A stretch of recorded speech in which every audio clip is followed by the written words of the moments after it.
तो इस बार का श्रावण मास जो है ये पुरुषोत्तम मास इसमें आया है। ये 2 मास का 1 मास बना है।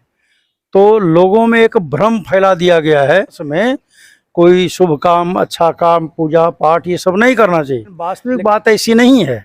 ये पुरुषोत्तम मास बना है वास्तव में नरसिंह भगवान के अवतार के हेतु। बर्बरतापूर्ण तरीके से महिलाओं के साथ जो अत्याचार हुआ है, सबसे पहले तो हम लोग संत महात्मा यही कह रहे हैं कि ऐसे लोगों को सब कुछ छोड़ करके मृत्युदंड जरूर देना चाहिए। अभी क्या है, ललन सिंह सत्ता पक्ष के सांसद हैं और आने वाले चुनाव में ये सांसद नहीं रहेंगे, ये पहले से तय। जीता हुआ प्रत्याशी दोबारा जल्दी जीतता नहीं। अच्छा, मुंगेर का ये हिस्ट्री रहा कि दो रिटर्न करना बहुत टफ हो जाता है। लगभग, क्योंकि दोबारा वो आता नहीं है, या तो उनको सीट छोड़ना पड़ेगा, नहीं तो स्थान बदलना पड़ेगा। पूरे मुंगेर लोकसभा का मैं 6 विधानसभा का बता रहा हूँ।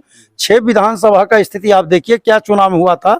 ललन सिंह पूरे शक्ति लगा करके देख लिया इनके कितने उम्मीदवार आए हैं, आप देख लीजिए। नमस्कार, मैं देवांशु, आप देख रहे हैं लोक जागरण न्यूज। ये श्रावण मास चल रहा है। श्रावण मास का ये तीसरी सोमवारी है। आखिर तीसरी सोमवारी जो पुरुषोत्तम मास बोला जाता है, उसमें क्या है? क्योंकि आज जितने भी शिवालय थे, एकाएक श्रद्धालुओं का भीड़ कम हो गया। उसके बारे में विशेष जानकारी देने के लिए मस्तबापुर के श्री श्री 108 महंत शंकर दास जी महाराज हैं हमारे बीच। वो बताएंगे। महाराज जी, आज एकाएक ये भीड़ कैसे कम है? ऐसा है कि हमारे देश में प्रत्येक 32 महीने पर एक मलमास या पुरुषोत्तम मास आता है। तो इस बार का श्रावण मास जो है ये पुरुषोत्तम मास इसमें आया है। ये 2 मास का 1 मास बना है। तो लोगों में एक भ्रम फैला दिया गया है कि पुरुषोत्तम मास या मलमास में कोई शुभ काम, अच्छा काम, पूजा पाठ ये सब नहीं करना चाहिए। लेकिन वास्तविक बात ऐसी नहीं है। ये पुरुषोत्तम मास बना है वास्तव में नरसिंह भगवान के अवतार के हेतु से। वास्तव में हिरण्यकश्यप का वध करने के लिए मास बना है। पुरुषोत्तम मास में हिरण्यकश्यप का वध हुआ, क्योंकि 12 मास में वो मरने वाला नहीं था, उसको वरदान प्राप्त था। तो 13वां मास भगवान को बनाना पड़ा, इसलिए इसका नाम पुरुषोत्तम मास है। तो आदि पुरुषोत्तम नारायण भगवान नरसिंह के रूप में प्रकट हुए। ब्रह्मा जी के सृष्टि में वो कोई जीव नहीं है, तो सृष्टि भी अलग हुआ, मृत्यु भी उनका हुआ है। सो संध्या काल में हुआ है, न दिन न रात, न सुबह न शाम, गोधली टाइम, हाँ, न घर न बाहर। तो इसको साकार करने के लिए भगवान ने अपने से ब्रह्मा जी के सृष्टि से अलग एक 13वां मास बनाया, जिसको पुरुषोत्तम मास या मलमास कहते हैं। और इसमें भगवान का प्राकट्य हुआ है, भक्त प्रहलाद की रक्षा हुई है। तो ज़्यादा धर्म होना चाहिए, ज़्यादा कथा प्रवचन होना चाहिए, ज़्यादा सत्संग होना चाहिए, भजन कीर्तन होना चाहिए। और लोगों में भ्रम क्या फैल गया? भ्रम फैल गया कि कुछ मतलब ना कि ये अशुभ है। हाँ, लोगों में भ्रम फैल गया है कि इसमें कुछ अच्छा काम नहीं करना चाहिए, सोमवारी व्रत नहीं करना चाहिए, कहीं तीर्थ यात्रा में नहीं जाना चाहिए, गंगा जल से अभिषेक नहीं करना चाहिए। ये लोगों के बीच में भ्रम फैला है। और भ्रम फैलाने वाले तो कुछ अपने समाज के लोग हैं जिनको कुछ ज्ञान नहीं है। साधु महंत, जब पंडित जी है, ग्रामीण जो पंडित पुरोहित है, वही लोग। दूसरी बात है कि हमारे यहाँ जो पुरोहित हैं, जो यजमान का वृत्ति करते हैं, उनमें से पढ़े लिखे लोग बहुत कम हैं, धर्म ग्रंथ पढ़ते नहीं हैं। उनको ये पता ही नहीं है कि पुरुषोत्तम मास में क्या क्या करना चाहिए और क्या क्या नहीं करना चाहिए।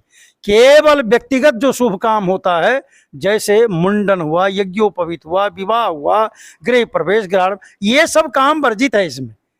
लेकिन पूजा पाठ, धर्म चर्चा, कीर्तन, भजन, ये सब तो जितना करेगा उसका फल 1000 गुना अन्य मास की अपेक्षा बढ़ जाएगा। पुरुषोत्तम मास जी, पुरुषोत्तम मास की ये महिमा है। इसलिए इसमें ज़्यादा धर्म करना चाहिए, ज़्यादा तीर्थ यात्रा करना चाहिए, ज़्यादा दान करना चाहिए, ज़्यादा पुण्य कार्य करना चाहिए। इसमें तो फल 1000 गुना ज़्यादा बढ़ेगा। यानी मलेमास को ही पुरुषोत्तम मास, हाँ, मलमास को ही पुरुषोत्तम मास कहा जाता है। आप दर्शक ये जान गए होंगे कि मलेमास क्यों शुभ है। जो अफवाहें फैलाई गई हैं कि मलेमास में पूजा पाठ नहीं किया जाता है, कोई भी शुभ का, लोग बोलबम जो जाने वाले थे वो लोग कहते हैं कि मलेमास में नहीं, अगले सोमवार। हाँ, भीड़ पर उसका असर हो गया है। भीड़ की संख्या घट गई है, शिवालय में जाने वाले की संख्या घट गई है, सोमवारी व्रत करने वाले की संख्या घट गई है। हमारे पास तो जितने लोग आए हैं, हमने कहा है कि भले तुम आगे का 2 व्रत, पीछे का 2 व्रत छोड़ दो, लेकिन मलमास में, पुरुषोत्तम मास में जो 4 सोमवारी आ रहा है, इसको तो तुम जरूर करो। तुमको कितना फल मिलेगा इसका वर्णन नहीं हो सकता है। मैंने सुझाव यही दिया है। सुन लिए थे, समझ लिए। मलेमास यानी पुरुषोत्तम मास, यानी भक्त प्रहलाद का रक्षा का ये माह है। जी, भक्त प्रहलाद का रक्षा भी हुआ और अपने अद्भुत चरित्र जिन भगवान का है, नरसिंह भगवान का प्राकट्य का भी ये मास है इस दृष्टि से। और मैंने बताया भी कि हमेशा आता नहीं है, प्रत्येक 32 महीने के बाद एक बार ये पुरुषोत्तम मास आता है। और किस महीने में पड़ेगा ये फिर 32 महीने के बाद वो आने वाला। 32 महीने के बाद ये मास आएगा। हमारे साथ शंकर दास जी महाराज हैं। भारत एक सांस्कृतिक बहुल राष्ट्र है और संतों का योगदान इस राष्ट्र के निर्माण में बहुत अनोखा है। इसलिए महंत जी से जानेंगे कि भारत संतों का एक दायित्व भी होता है कि राष्ट्र को दिशा दिखाना। महंत जी, पूरे देश में अब चुनावी वर्ष है, एक तरफ राम मंदिर का निर्माण हो रहा है, यूनिफॉर्म सिविल कोड को भी लाया जाने का एक विचार चल रहा है। किस नज़र से भारत को देख रहे हैं 2023 में? अभी जो 2023 का ये विषय चर्चा में आया है, जैसे इससे दोनों बातें आपने जो बताई है, राम मंदिर और ये यूनिफॉर्म सिविल कोड, इससे ज़्यादा महत्वपूर्ण विषय भी मणिपुर की घटना है। बर्बरतापूर्ण तरीके से महिलाओं के साथ जो अत्याचार हुआ है, सबसे पहले तो हम लोग संत महात्मा यही कह रहे हैं कि ऐसे लोगों को सब कुछ छोड़ करके मृत्युदंड जरूर देना चाहिए जिन्होंने ऐसा किया है। जैसे 6 लोग अभी पकड़ में भी आए, बिना ट्रायल का मृत्युदंड देना चाहिए। पूरे राष्ट्र की बदनामी हुई है, पूरे राष्ट्र की बदनामी हो रही है और ये बहुत बड़ा कुकर्म है, बहुत बड़ा महापाप है इस दृष्टि से। और ये तब तक हो रहा है जब तक कि हम समान नागरिक संहिता नहीं बना रहे हैं, जब तक हम मंदिर निर्माण कर रहे हैं नहीं। अभी आप ध्यान से देखे होंगे, मीडिया वगैरह में आया है, मैंने आर्कियोलॉजिकल सर्वे ऑफ इंडिया के द्वारा सर्वे हो रहा था, उसको रोक दिया गया है। अब ये क्या मजाक है? भारत देश में ज्ञानवापी मंदिर, बाबा विश्वनाथ का मंदिर पूरे विश्व विख्यात है, अति प्राचीन है, अब उसके विषय में ऐसी बातें हो रही है। अब कृष्ण जन्मभूमि ऐसी बातें हो रही है।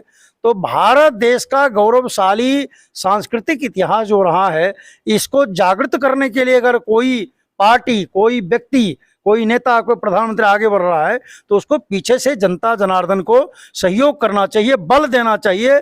और ये झूठ मूठ का अफवाह फैलाने वाला जो भी पार्टी है, जो भी नेता लीडर हैं, इनकी बात पर कभी विश्वास नहीं करना चाहिए, उनके झांसे में कभी नहीं आना चाहिए। यानी आप समझ रहे थे कि मणिपुर जो जल रहा है, 2 महीने से महाराज मणिपुर जल रहा था, इंटरनेट सेवाएं बंद थी, लेकिन प्रधानमंत्री ने हाल फिलहाल में चुप्पी तोड़ी है उस विषय पर। आप इस दृष्टि को कैसे देखिए, इसमें ये पूर्वोत्तर क्षेत्र का जो जिम्मा है ये अपने गृह मंत्री जी को दिया गया। जैसी मेरी जानकारी है, प्रधानमंत्री जी प्रत्यक्ष रूप से किसी विषय में कुछ बोल नहीं सकते हैं, उनकी प्रतिबद्धता है, इसलिए प्रत्यक्ष कुछ जवाब देंगे नहीं। सबके विभाग बने हुए हैं ना, पूर्वोत्तर लॉ एंड ऑर्डर गृह मंत्रालय, गृह मंत्री के अंदर में लॉ एंड ऑर्डर भी है, पूर्वोत्तर क्षेत्र खास करके उनको आस्फा लगा हुआ है जी। तो इस दृष्टि से अमित शाह जी उसको बारीकी से देख रहे हैं, सब पर नजर रखी जा रही है और उसके रिजल्ट आ भी रहे हैं पूर्वोत्तर क्षेत्र में। ऐसी बात नहीं कि विकास नहीं हुआ है और लोग वहाँ संभल नहीं रहे हैं, लेकिन ये घटना घटी, ये दुखद है और इस पर कंट्रोल किया जाएगा। देख रहे थे शंकर दास जी महाराज से। सर, आप महाराज जी, एक और आप तो मान लिया जाए पूरे इस क्षेत्र में रचे बसे हैं, मस्तबापुर एक बहुत बड़ा इलाका है, लोकसभा का चुनाव आ रहा है, जिस तरीके से एक इंडिया करके गठबंधन बनाया गया, एक तरफ एनडीए है, मुंगेर लोकसभा इसलिए इंटरेस्टिंग, और हम आपसे इसलिए बार बार पूछना चाहेंगे, आप सामाजिक रूप से बहुत सक्रिय भी रहते हैं, समाज सुधार का जो अभियान हो, तो मुंगेर की राजनीति जो लोकसभा का, उसको आप अपने नज़र से क्या देख रहे हैं 2024 के चुनाव?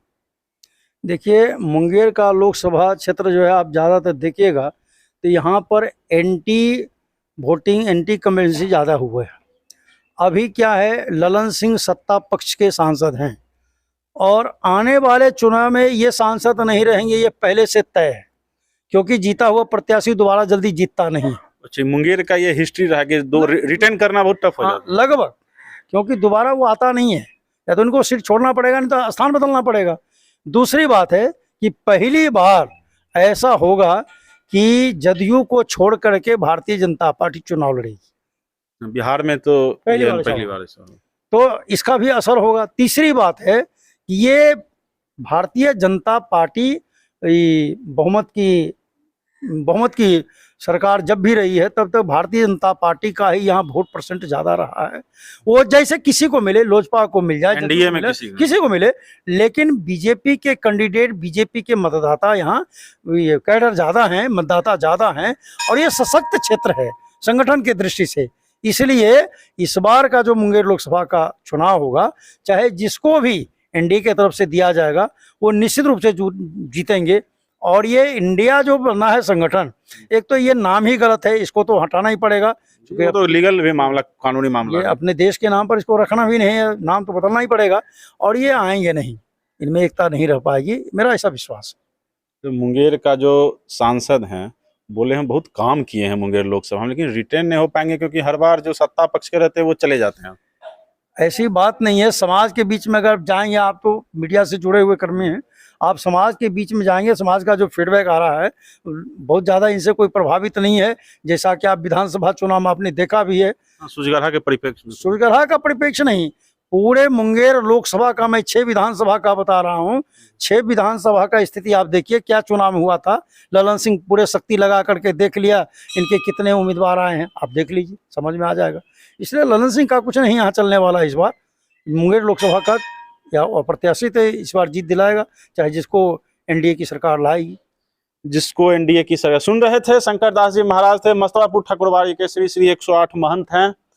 पुरुषोत्तम मास से लेकर राजनीतिक गतिविधि तक चर्चा हुई। जुड़े रहें लोक जागरण न्यूज के साथ, आगे भी मैं आपको और समाज सेवी लोगों से मिलवाता रहूंगा। धन्यवाद।